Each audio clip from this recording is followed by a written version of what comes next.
জাল জন্ম সার্টিফিকেট দেওয়ার অভিযোগ। এই মুহূর্তে চাঞ্চল্যকর খবর, কয়েক হাজার জাল জন্ম সার্টিফিকেট দেওয়ার অভিযোগে গ্রাম পঞ্চায়েতের সেক্রেটারি সহ ৩ পঞ্চায়েতের কর্মী গ্রেফতার। চাঞ্চল্যকর এই ঘটনাটি ঘটেছে নদিয়ার হাঁসখালি ব্লকের বগুলা ২ নম্বর পঞ্চায়েতে, যেখানে একটা পঞ্চায়েতে প্রায় ৫,০০০ জন্ম সার্টিফিকেট কিভাবে দিলেন ওই পঞ্চায়েতের সেক্রেটারি, তা নিয়ে উঠছে প্রশ্ন। আপনাদের আরও একবার জানিয়ে রাখি, হাঁসখালি ব্লকের বগুলা ২ নম্বর পঞ্চায়েতে ৪,৮৮৮টি জাল জন্ম সার্টিফিকেট দেওয়ার অভিযোগে সরকারি এক আধিকারিক সহ আরও ৩ পঞ্চায়েতের কর্মী গ্রেফতার। ধৃতদের নাম শ্যামানন্দ বিশ্বাস, তনয় মণ্ডল, গোপাল ঘোষ ও প্রকাশ রায়। জানা যায়, ওই গ্রাম পঞ্চায়েতে আর্থিক দুর্নীতি ও জাল সার্টিফিকেট দেওয়ার অভিযোগ আগেই ছিল। 2018 সাল থেকে 2023 সাল পর্যন্ত বগুলা ২ নম্বর গ্রাম পঞ্চায়েত ছিল তৃণমূলের দখলে। সেই সময় ব্যাপক দুর্নীতি হয়েছে বলেই দাবি রানাঘাট উত্তর পূর্বের বিজেপি বিধায়কের।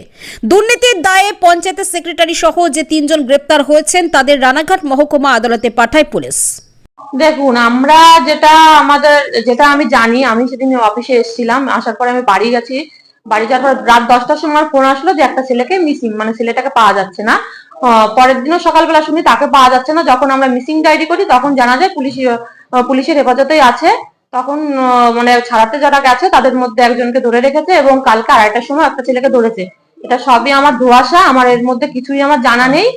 আর পুলিশ প্রশাসনের কাজ করছে, যেটা ভালো বুঝবে সেটাই ওরা করবে, এই হিসেবে আমার কিছু বলার নেই। বলছি, একটা অভিযোগ হচ্ছে যে নাকি জাল সার্টিফিকেটের ব্যাপারে 4 জন গ্রেফতার হয়েছে। না, এটা জাল সার্টিফিকেট নাকি আমি এই বিষয়ে আমি কিছু বলতে পারবো না, কারণ এটা আমার জানা নেই। কারা যারা গ্রেফতার হয়েছে তাদের নাম হলো শ্যামানন্দ বিশ্বাস, তনয় মণ্ডল, আর তোমার গোপাল ঘোষ আর প্রকাশ রায়। কোন পদে আছে? প্রকাশ রায় আছে সেক্রেটারিতে, আর তোমার আর যে দুজন আছে সেটা হলো বার্থ সার্টিফিকেট ডিপার্টমেন্টে। ওরা আগে একজন কাজ করতো আর পরে আর একজন কাজ করে, 2 জন কাজ করে ওরা। সার্টিফিকেটের ব্যাপারে ওদের গ্রেফতার যেটা শোনা যাচ্ছে, কি বলবেন? দেখুন, বার্থ সার্টিফিকেট ডিপার্টমেন্টটা আমার পঞ্চায়েতে হলেও আমার এখানে কোনো ওদের কাজ নেই। ওদের কাজটা আলাদা একটা রুমে। ওরা কি করেছে না করেছে ওরাই ভালো বলতে পারবে। এই বিষয়ে আমাকে জানায়ও না, আর আমি এই বিষয়ে বলতেও পারবো না। আমাকে জানালে নিশ্চয়ই আমি বলতে পারবো। আমি চাই যে পুলিশ প্রশাসনের কাজ করছে, পুলিশ প্রশাসন এই ব্যাপারটা দেখুক। যদি ওরা দোষী হয় ঠিক আছে, পুলিশ প্রশাসনের মতো কাজ করবে, এটাই আমার বলা। আপনার নাম? আমার নাম সুস্মিতা বিশ্বাস বর্মন, বগুলা 2 নম্বর গ্রাম পঞ্চায়েতের প্রধান।